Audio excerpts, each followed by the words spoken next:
I'm your host, Cynthia Khan, and you are watching The Journey. The Journey is connecting communities and embracing cultures. Today, I have a guest with me who you will really enjoy listening to.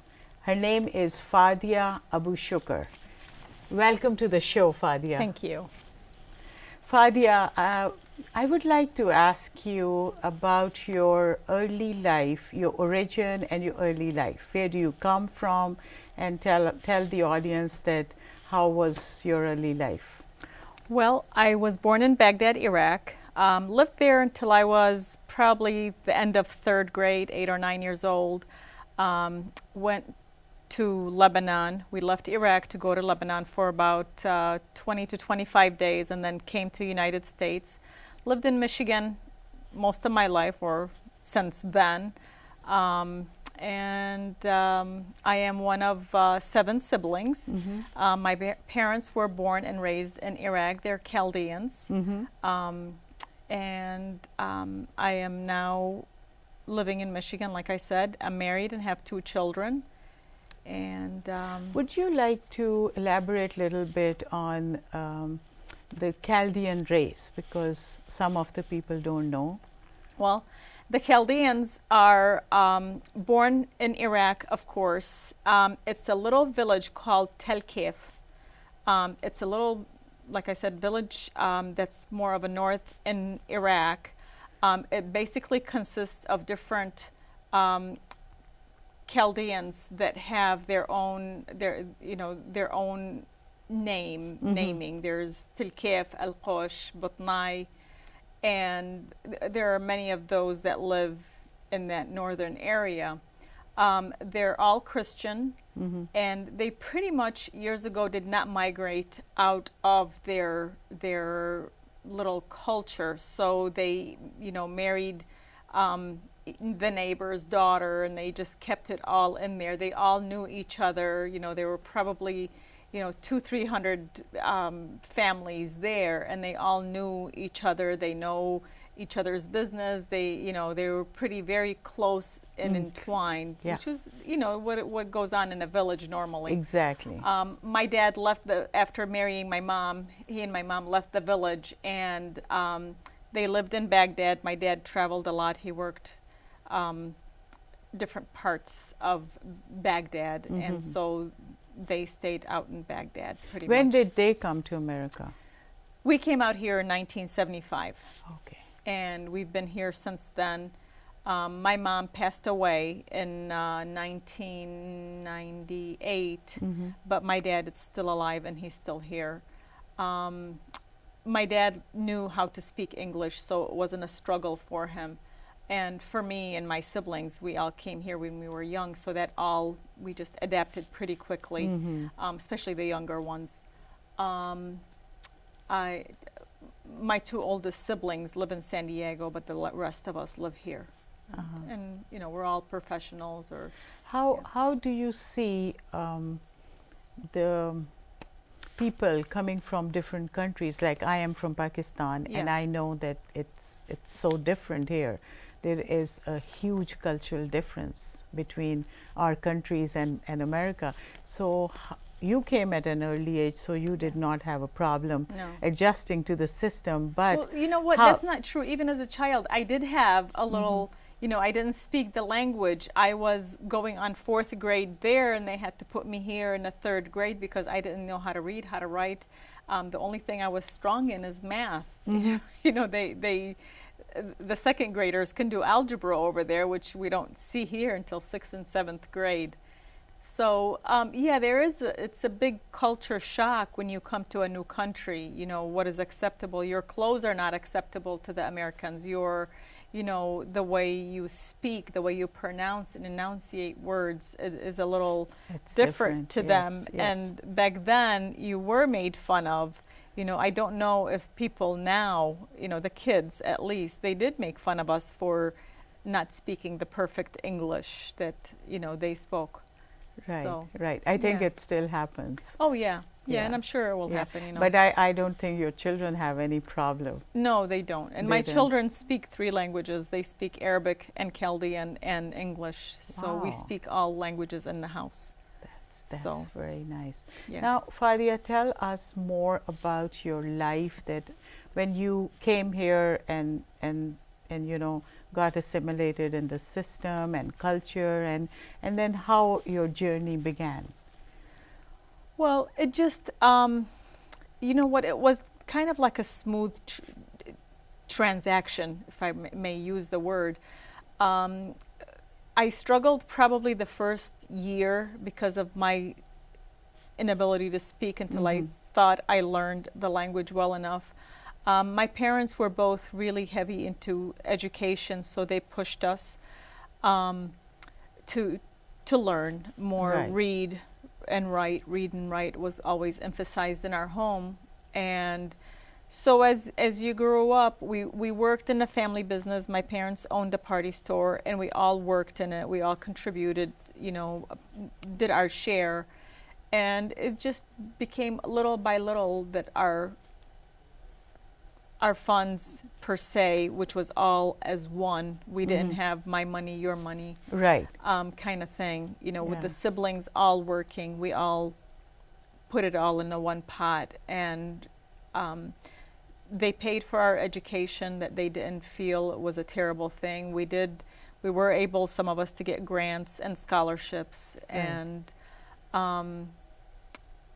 it just became a natural way of life to me. So now if I was to, when I was 18 or 20, if you were to take me out of the United States and ship me back to Iraq, I would have been at loss. Right. Just like when Yeah. a newcomer comes here, Exactly. they feel out of place and I till think they learn to now, adjust. if they take you back, as you said, Yeah. you would feel out of place. Yeah. In your own Yeah. country. Exactly. Yeah. Exactly. I mean, it's just like going on vacation more than a week. Right. You can't wait till you come home. So the same thing, if I was to go back to Iraq or any other country, I would feel, oh, I can't wait till I come home. And that happens. We've gone twice to Syria to visit my in-laws who are from Syria. So all your siblings are professionals.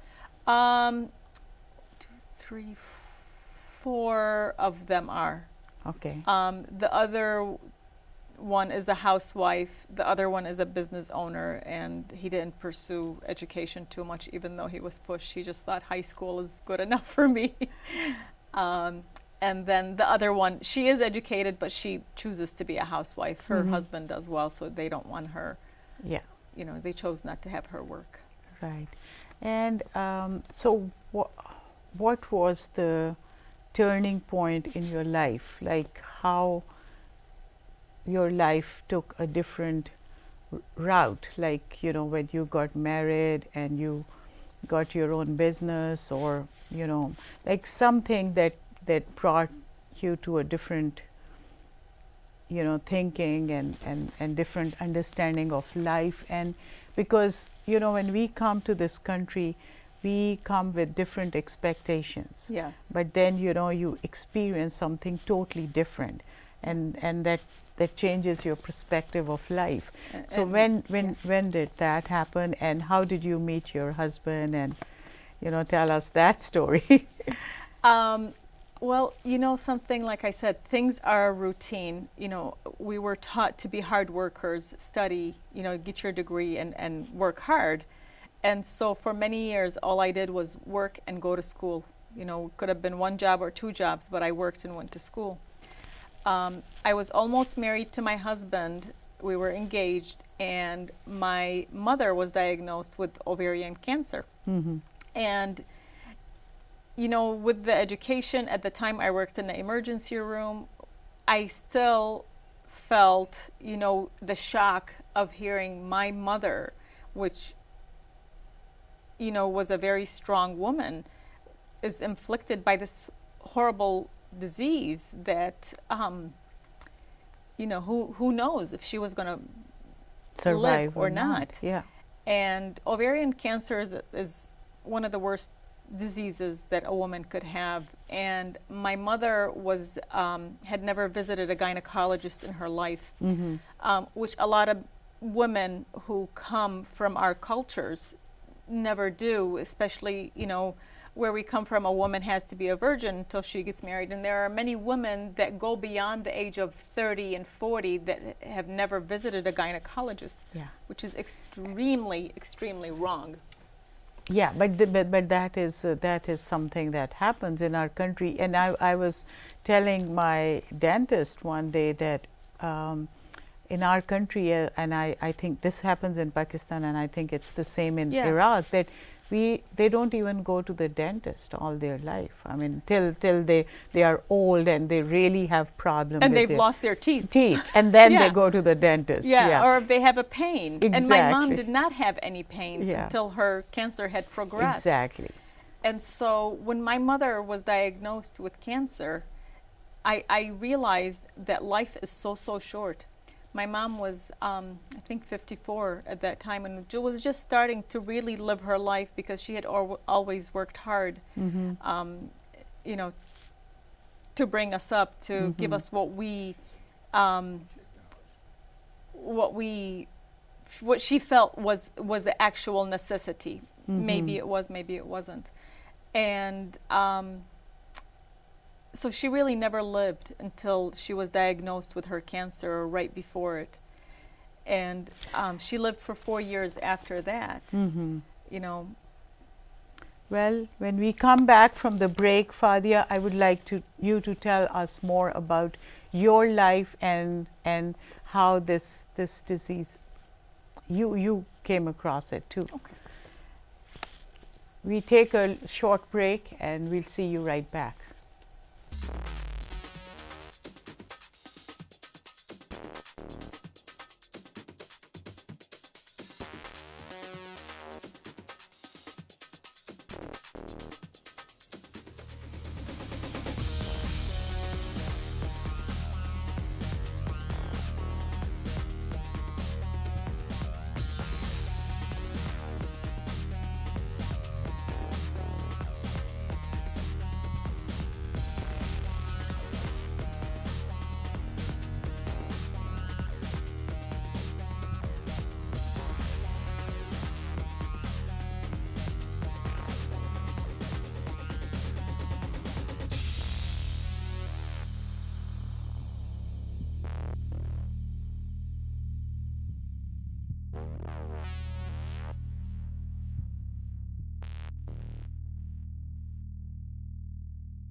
So Fadia, tell us what happened and how your life took a different route, and how it affected your life after your mother passed away.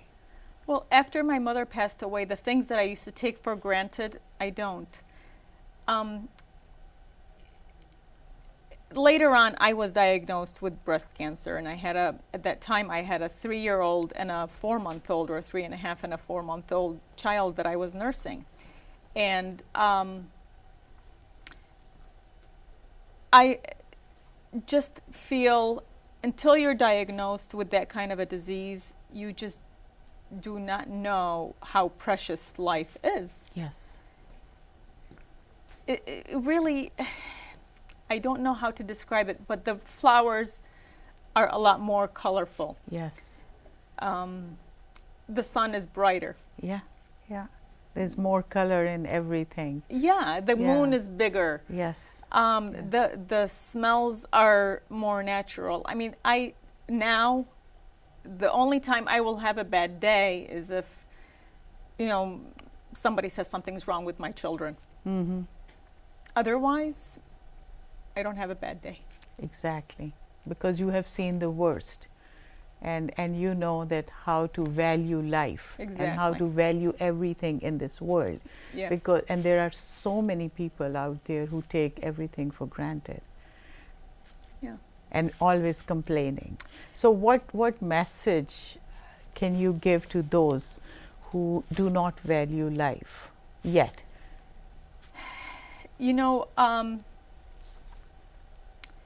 Don't yell at your kids for the wrong reason. I have 2 children, and I think I spend every moment with them that I can. I enjoy my time with them. I enjoy my time with my siblings. I enjoy my time with my husband, who's my soulmate. you know, the people that I have come to meet, I value their being, you know, just knowing them, I cherish that. And Yes. people are very important to me. You know, a lot of times people will hire somebody and they just get to know them and they discard them or yell at them. You know, you always hear about people that hire somebody and they're constantly yelling at them, you know, do this, do that. I just value people. Money comes and money goes. There's All nothing. these other things come and go. Money, Yes. you know, people don't. You know, Yes. people are there, you know, whether they give you a good memory or a bad memory, you cherish that. And I do. Yes. You know, I just And feel all it's- of a sudden, relationships become so important. Exactly. Yes. Exactly. Yeah. And I am, you know, I feel like this event in my life had made me more sincere. You know, a lot of times you'll pass somebody, you know, down the hall or something, and they'll say, "How are you?" And they don't realize they asked the question, and they don't even hear they answered how you are. Yeah, it's just a routine It's a thing. routine. Yeah. But I feel, you know, I've come across people that when they ask me how you are, I remember when I ask you how you are, I know how you are. I remember, you know, if I'm at a store and I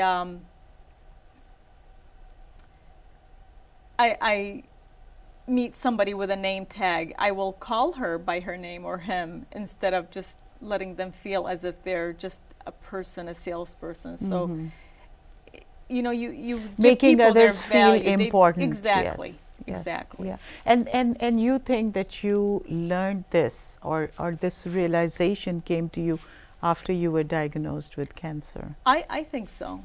I think so because I took everything for granted back then. You know, I was out to live and just for today and not think about tomorrow or, you know, if I was thinking about tomorrow, it wasn't the right direction per se. Exactly. And you know, especially for us, Fadia, who have come from other countries, and there are so many people in Michigan right now. Michigan, you know, is a very, very diverse, Oh yes.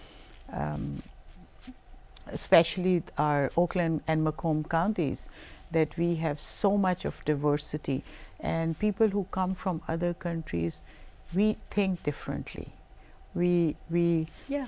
everything is so different, but we are so getting used to the American system, and we have assimilated, but and this is a wonderful system. I mean, that's what we want to appreciate, everything Yes. that we have here, and that's why, you know, this program is all about appreciating what we have here in America.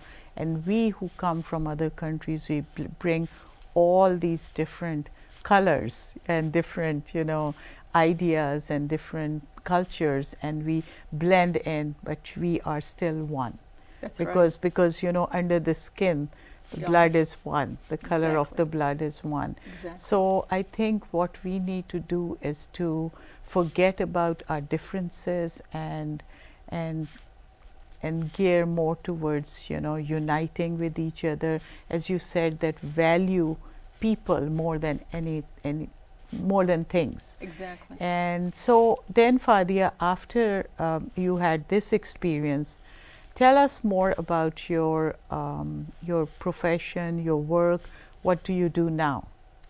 Well, right now I own an insurance agency. I own a farmer's insurance agency. It's located in Shelby Township. It was in Troy up until September 1. We moved and expanded. And I have a couple of staff members that I think they love coming to work. Anyways, we have a lot of fun You there. provide them a good environment. You know then. what? Yes. You know, I have an open door policy. If they have something that bothers them, they come and say, Fadia, this is bothering me. Or if there's something bothering me, I will go to them. And, you know, there's a nice way of saying things Right. that, you know, my feelings are hurt because you did this. Or they come Yeah. to me and say, Yeah. or if I want to ideas about how I should advertise or how I should expand or what will bring in more business. And they, you know, they'll sit there and give me the ideas. They'll call me and say, you know what, I thought about this. How about we do this? And we, you know, we'll try it, you know. And And Fadia, isn't it very interesting that here in this country, this thing, the feelings are hurt is so common, and even now we have we hear it a lot, and also that we also feel that very much, because in our countries people don't even realize that their feelings are hurt, and they are hurt all the time. I mean, different relationships that we deal with differently, and feelings are always hurt, but it's not said. They don't portray it, and they don't they, say they it don't exactly. and it's not even we don't let anybody hear our voice, even, and especially women who are kept, always, they are always quiet, and they're always, more tolerant of everything what happens to them. And here, you just cannot. I mean, you openly you display whatever you feel inside, which is the right way to do. Exactly. And now we know, and we also feel that this is the right way, but when you are living back home, I mean, it's totally a different culture and different system. And now that we can see both the worlds and both the cultures, and now we can see the differences, but definitely this is a a better way where we have the freedom of expression. I think that this is something where America gives us more freedom, and I really appreciate, because see, I come from Pakistan, and I know that how sometimes women do not have the freedom that they enjoy here. And same with Iraq. Yes. There's no speaking. If you were, of a certain religion, you cannot practice it. If you're, recently one of my relatives came into the country, and she's Christian, and she was forced to wear a burqa, which is not part of our belief, but that became a natural thing for her. So when she came here, it was like, why are you all exposed? kind of thing, and it's very Even hard. Yes. Actually, it's very hard if you have been wearing a burqa and covering yourself. Yeah. I did that too for 10 years, and I lived for 10 years in Saudi Arabia. Oh, yeah. So I used to wear it too, and when I came here, it was very hard to take it off, because you are just so used to it. You become used to it. Yes. You so adapt. yeah, you're right. So I mean, it's very different, and people here sometimes, I try to tell them that you cannot even imagine how different it is, but it's very interesting that this is a natural tendency in human beings, that we can change and we can adapt to the system very quickly, and which is a good thing, and God has made us this way. Anyways, so you have this business, and so this business is how is it impacting the community, and how is it helping you reaching to the community and trying to make a difference in the community? You know what, I try not to reach to just one community.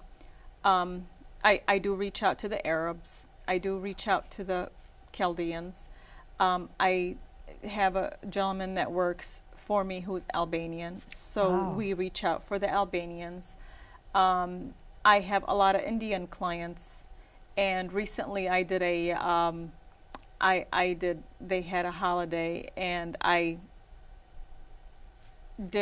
held a table for them, and just had the kids come out and spin a wheel, and they thought that was a great time. Every time they spin, they win a candy or a sticker or whatever it was, a little prize, and they just thought that was a wonderful thing. It was their holiday, it was their event, and it's just great to learn about different cultures. I have a gentleman who's Korean, another one who's Chinese or Japanese, and then that we sit there and exchange how driving in America is so different than driving in China, per se, or driving in America. We drive on the other side of the road. Not just that, when we went to Syria, the cars are much smaller. I mean, the car would go through a street that didn't seem like to be more than 4 foot wide, but it was, I'm sure. Yeah. And you'd have two cars going, opposing sides. And it was just, it's just different, in other countries than it is here. I mean, Yeah, there are so many differences. Anyways, in the end, I would like to ask you if you want to give a message to your community or the community in general, that what have you learned and what message you want to give. You know what? Don't take life for granted. Don't take your children for there's my education coming out.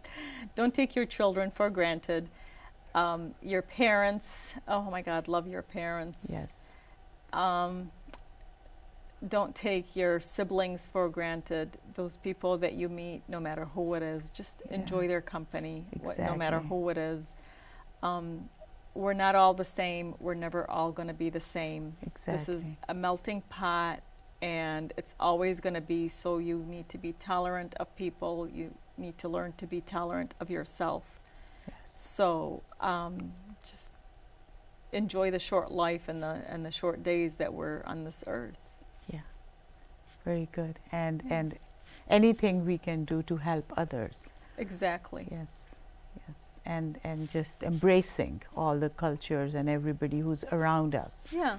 Well, if it wasn't for all these cultures, you would not be learning. I mean, you need to interact with other people to learn. Exactly. Your brain expands, and you become adaptive to their habits and their, when I married my husband, I barely spoke Arabic because my dialect is different than his. My Arabic is from Iraq and his is from Syria. And so a lot of times he would use a word that I didn't understand, or I would use a word that he didn't understand. And little by little we adapted. And it's I can understand anything he says, and he can understand anything I would say. Well, it was a pleasure having you with us at the show. And this concludes our show. Thank you so much for being here. And thank you. This concludes our episode of The Journey.